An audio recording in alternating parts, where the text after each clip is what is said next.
Judges 1. The tribes of Judah and Simeon fight the Canaanites. After the death of Joshua, the Israelites asked the Lord, "Which of our tribes should attack the Canaanites first?" "Judah," the Lord answered. "I will help them take the land."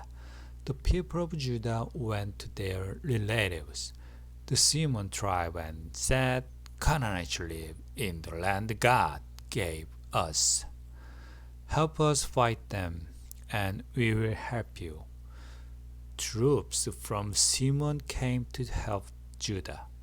Together they attacked an army of 10,000 Canaanites and Perizzites at Bezek, and the Lord helped Judah defeated them. During the battle, Judah's army found out where the king of Bezek was, and they attacked there. The king tried to escape, but soldiers from Judah caught him. They cut off his thumbs and big toes, and he said, "I've cut off the thumbs and big toes of 70 kings and made those kings crawl around or under my table for scraps of food. Now God is paying me back." The army of Judah took the king of Bezek along with them to Jerusalem, where he died. They attacked Jerusalem, captured it, killed everyone who lived there, and then burned it to the ground. Judah's army fought the Canaanites, who lived in the hill country, the southern desert, and the foothills to the west. After that, they attacked the Canaanites who lived at Hebron, defeating the three clans called Sheshai, Ahiman, and Talmai. At that time, Hebron was called Kiriath Arba. From Hebron, Judah's army went to attack Debir, which at the time was called Kiriath-Sepha. Caleb told his troops, "The man who captured Kiriath-Sepha can marry my daughter Aksha." Caleb's nephew Othniel captured Kiriath-Sepha, so Caleb let him marry Aksha. Othniel was the son of Caleb's younger brother Kenaz. Right after the wedding, Aksha started telling Othniel that he ought to ask her father for a field. She went to see her father, and while she was getting down from her donkey, Caleb called, "What's bothering you?" She answered, "I need your help. The land you gave me is in the southern desert, so please give me some spring-fed ponds for a water supply." Caleb gave her a couple of small ponds named Higher Pond and Lower Pond. The people who belonged to the Canaanite clan were the descendants of the father-in-law of Moses. They left Jericho with the people of Judah and settled near Arad in the southern desert of Judah, not far from the Amalekite. Judah's army helped Simeon's army attack the Canaanites who lived at Japheth. They completely destroyed the town and renamed it Harmah. The Lord helped the army of Judah capture Gaza, Ashkelon, Ekron, and the land near those towns. They also took the hill country, But the people who lived in the valleys had iron chariots, so Judah was not able to make them live or to take their land. The tribe of Judah gave the town of Hebron to Caleb, as Moses had told them to do. Caleb defeated the three Anakim clans and took over the town. The Benjamin tribe does not capture Jerusalem. The Jebusites were living in Jerusalem, and the Benjamin tribe did not defeat them or capture the town. That's why Jebusites still live in Jerusalem along with the people of Benjamin. The Ephraim and Manasseh tribes captured Bethel. The Ephraim and Manasseh tribes were getting ready to attack Bethel, which at the time was called Luz. And the Lord helped them when they sent spies to find out as much as they could about Bethel. While the spies were watching the town, the man came out and they told him, "If you show us how our army can get into the town, we'll make sure that you aren't harmed." The man showed them, and the two Israelite tribes attacked Bethel, killing everyone except the man and his family. The two tribes made the man and his family leave, so they went to the land of the Hittites.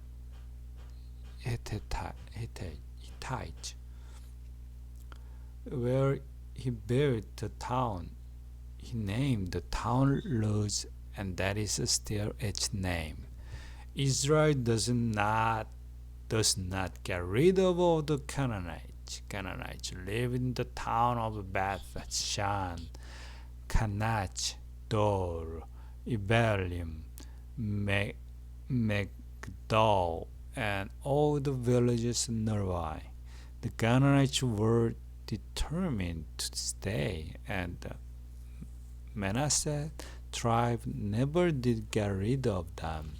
But later on, when the Israelites grew more powerful, they made slaves of the Canaanites. The Ephraim tribe did not get rid of Canaanites who lived in Gerzer, so the Canaanites lived there with Israelites all around them.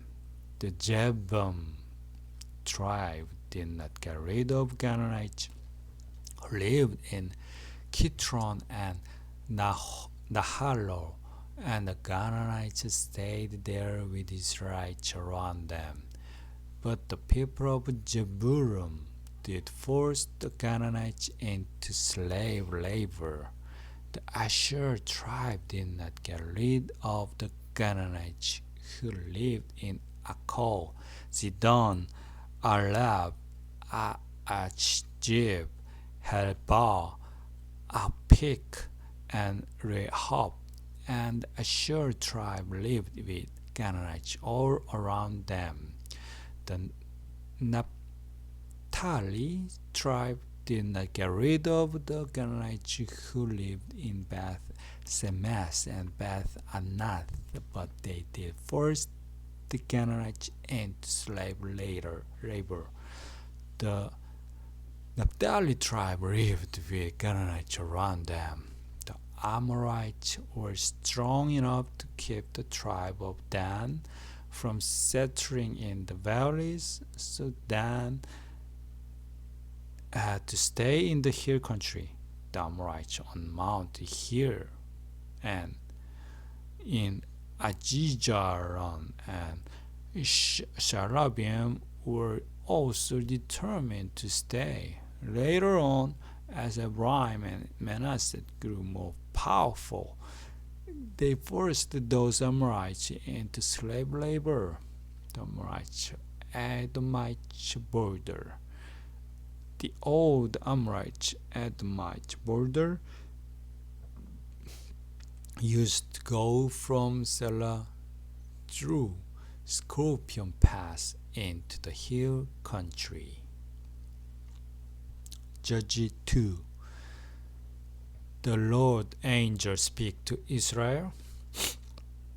The Lord angel went from Gilgal to Bachim and gave the Israelites this message from the Lord. I promised your ancestors that I would give this land to their families, and I brought your people here from Egypt.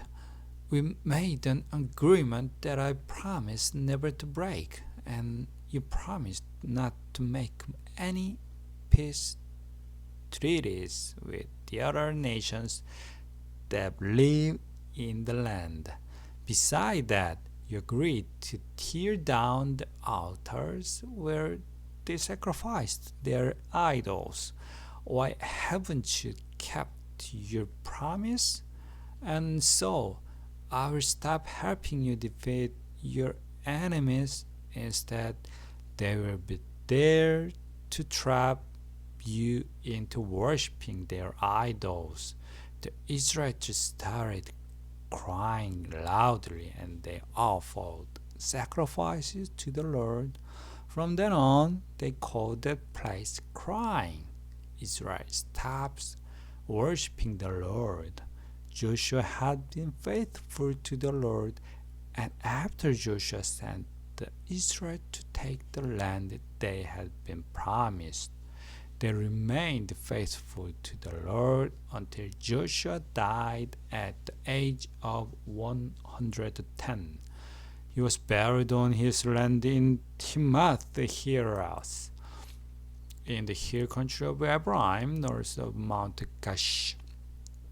Even though Joshua was gone, the Israelites were faithful to the Lord during the lifetime of those men who had been leaders with Joshua and who had been the wonderful things the Lord had done for Israel.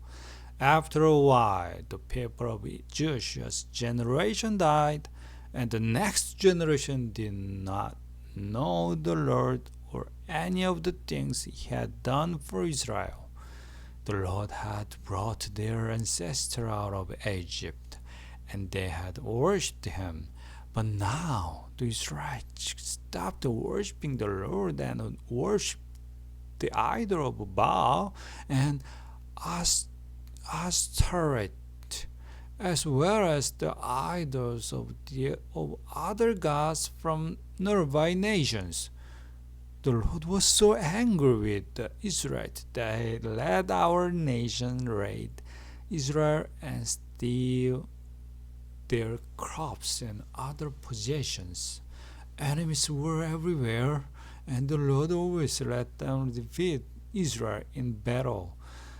The Lord had warned Israel he would do this, and now Israelites were miserable. The Lord chose leaders for Israel.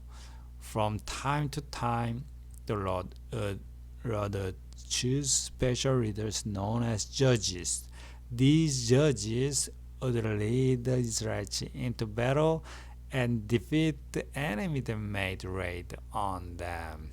In years gone by, the Israelites had been faithful to the Lord, but now they were quickly to be unfaithful and to refuse even to listen to these judges. The Israelites disobeyed the Lord, and instead of worshiping him, they worshipped other gods.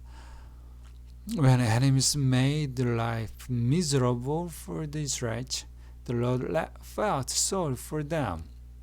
He would choose a judge and help that judge rescue Israel from its enemies.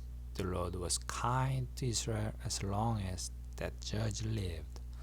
But afterwards, the Israelites would become even more sinful than their ancestors had been. The Israelites were stubborn. They simply would not stop worshiping other gods or following their teachings. The Lord let enemies test Israel. The Lord was angry with Israel and said, the Israelites had broken the agreement I made with their ancestors. They won't obey me, so I stop helping them defeat their enemies. Israel still had a lot of enemies when Joshua died, and I'm going to let those enemies stay. I'll use them to test Israel, because then I can find out if Israel will worship and obey me as their ancestors did. That's why the Lord had not let Joshua get rid of those enemy nations all at once. Judges 3. And the Lord had another reason for letting these enemies stay.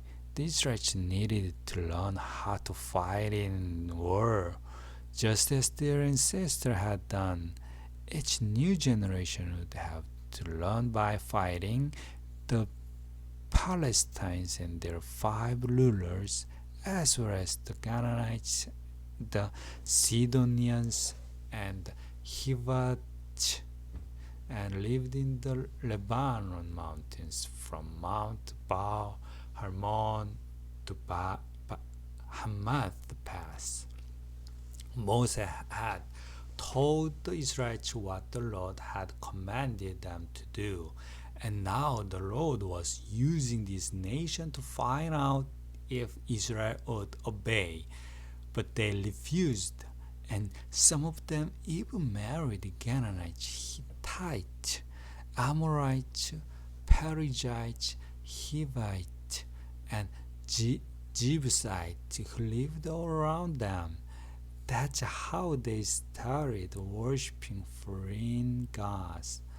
Othniel.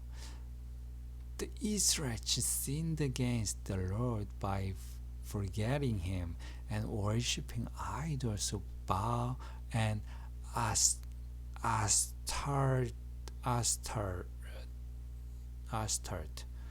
This made the Lord angry, so He let Israel be defeated by King Cushan Rishathaim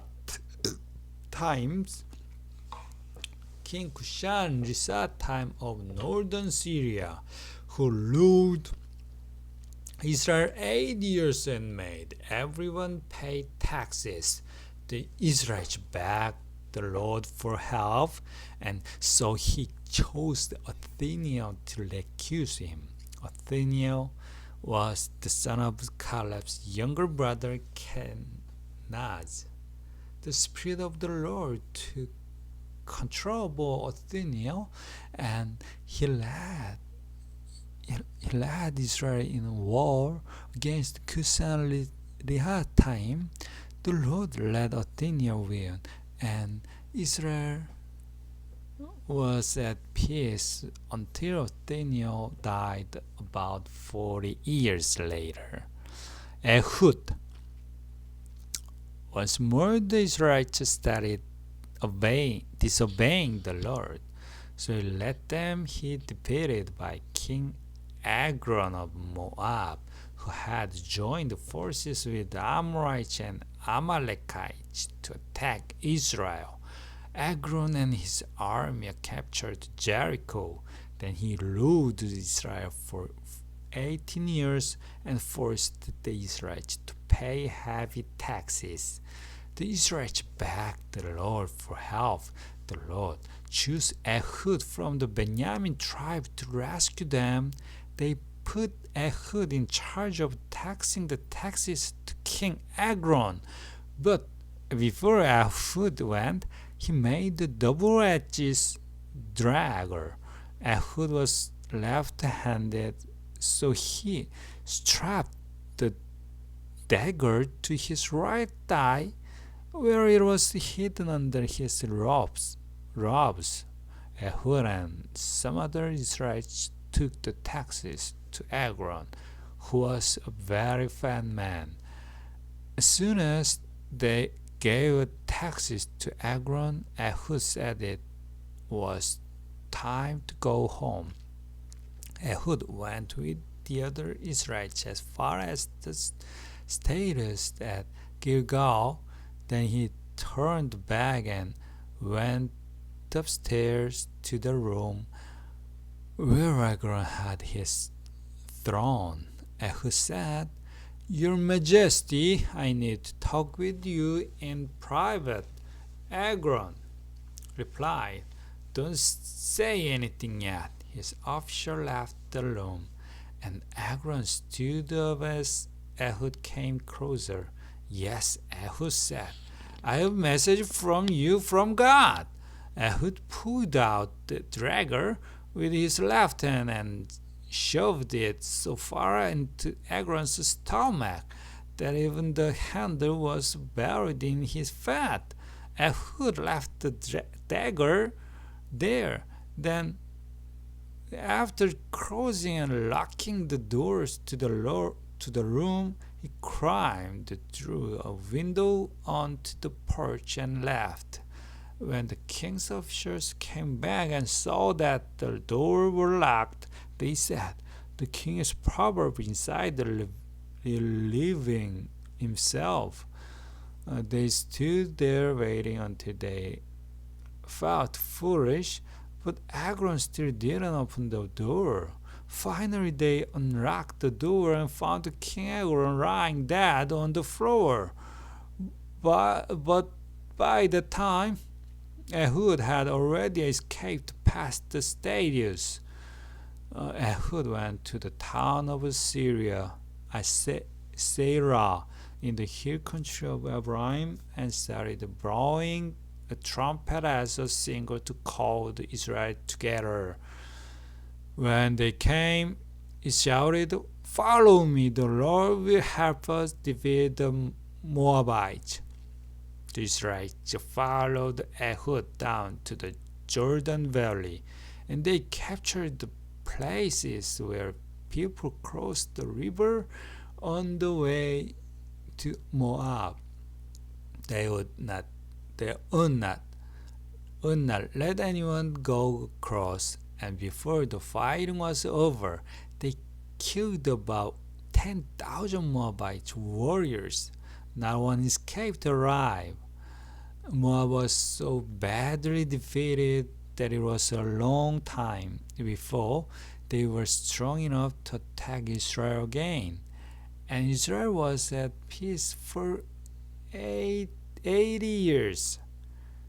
Shamgar, the son of Anath, was the next to rescue Israel. In one battle, he used a sharp wooden pole to kill 600 Palestinians. Judges 4. Deborah and Barak. After the death of Ehud, the Israelites again started disobeying the Lord. So the Lord let the Canaanite king Jabin of Hazor conquer Israel. Sisera, the commander of Jabin's army, lived in Harosheth HaGoyim. Jabin's army had 900 iron carriages, and for 20 years he made life miserable for the Israelites, until finally they begged the Lord for help. Deborah, the wife of Lapidoth, was the prophet and a leader of Israel during those days.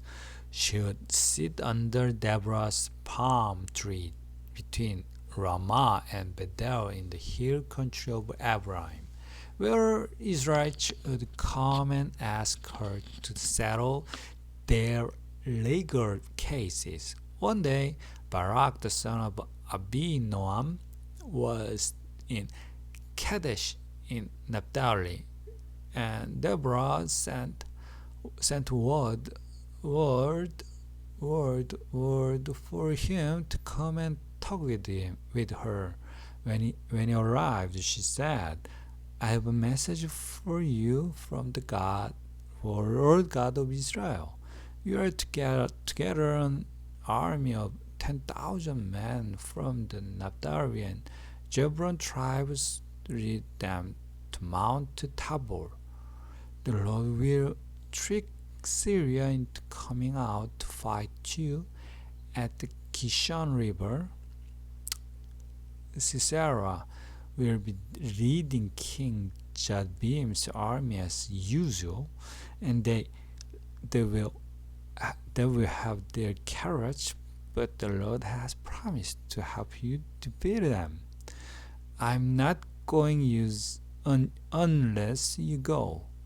Balak told her, "All right, I will go," she replied, "but I'm warning you that the Lord is going to let a woman defeat Sisera, and no one will honor you for winning the battle." Deborah and Barak left the Kadesh. Well, Barak called together the troops from Gibron and Naphtali. 10,000 soldiers gathered there, and Barak led them out from Kadesh. Deborah went too. At this time, Heber of Kenite clan was living near the village of Ok in Jananim, not far from Kadesh.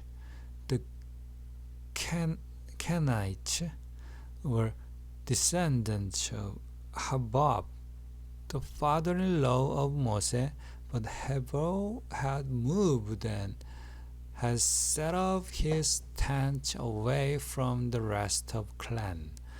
When Sisera learned that Balak had led an army to Mount Tabor, he called his troops together and got 900 iron carrots ready.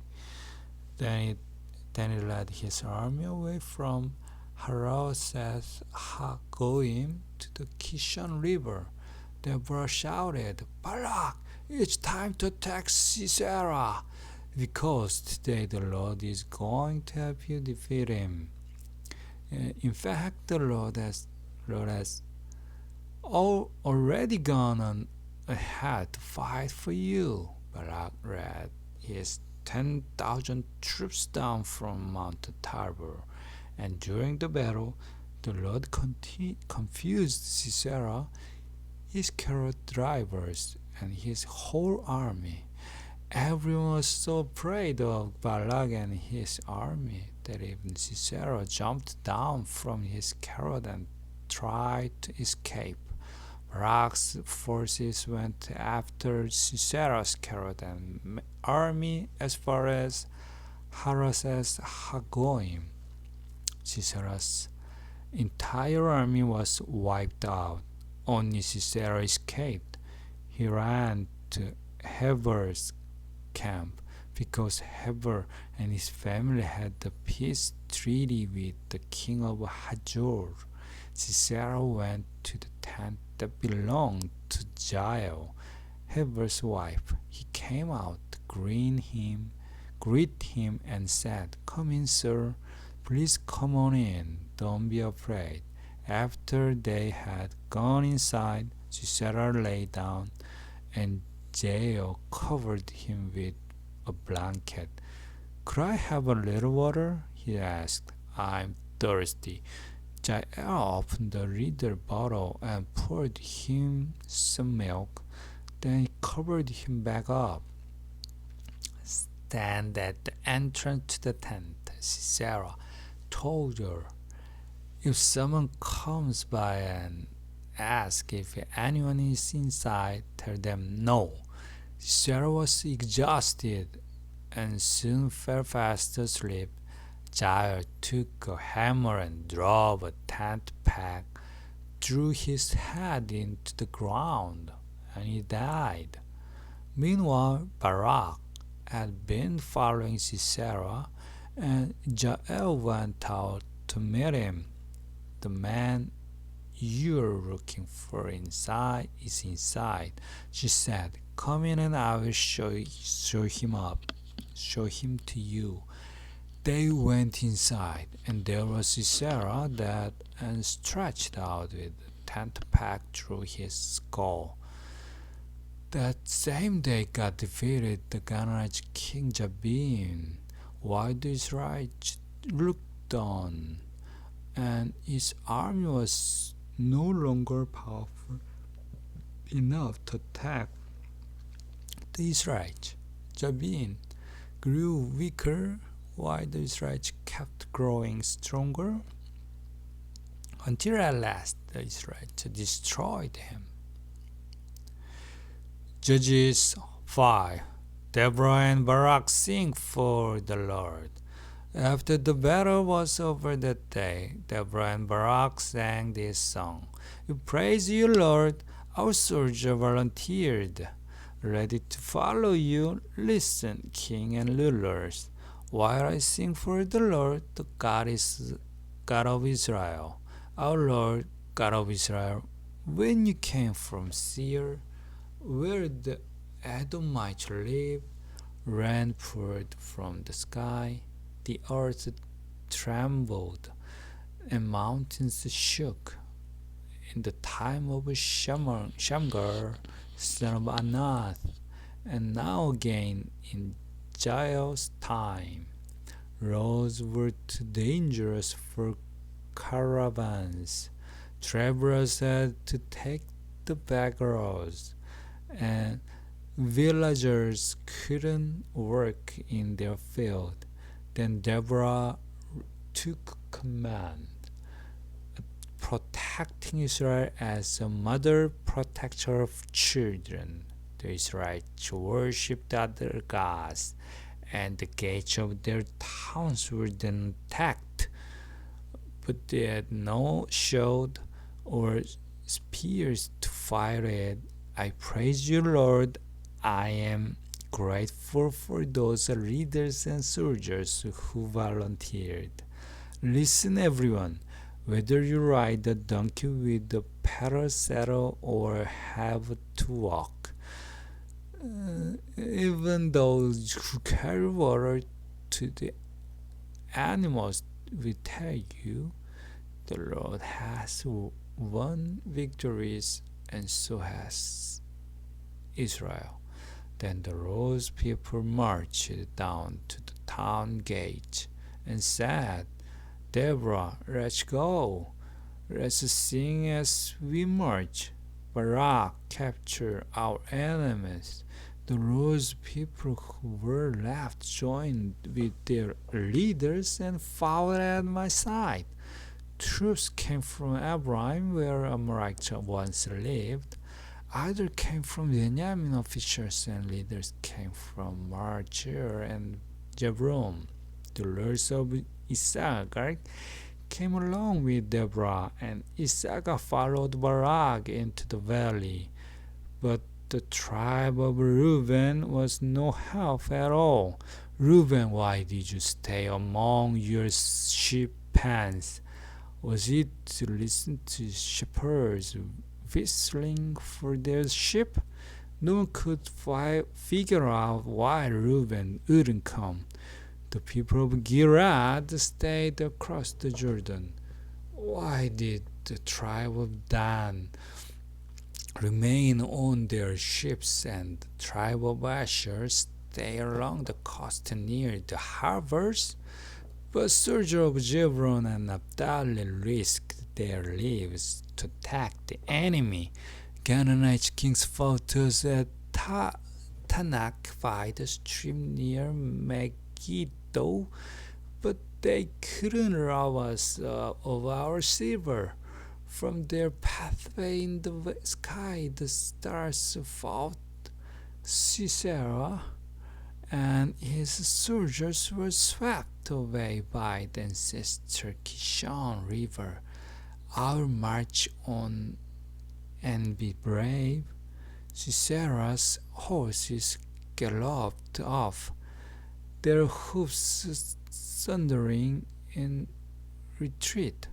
The rose angel said, "Precaution, Meroz town."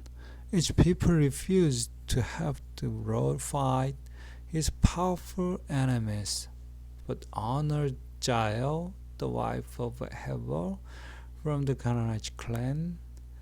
give more honor to her than to any other woman who lived in tents.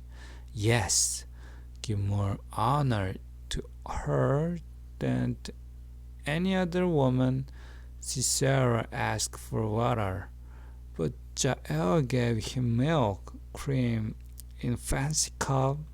She reached for a tent peg and held a hammer in her right hand, and with a blow to the head, she crushed his skull. Sisera sank to his knees and fell dead at her feet.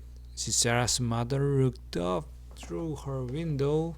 Why is it taking so long? She asked. Why haven't we heard his chariot coming? She and her wise women gave the same answer. Sisera and his troops and finding treasures to bring back, a woman or maybe two, or each man, and beautiful dresses for those women to wear. Our Lord, we pray that our enemies will die like a Sisera, but let everyone who loves you shine brightly like the sun at dawn. Midian steals everything from Israel. There was peace in Israel for about 40 years.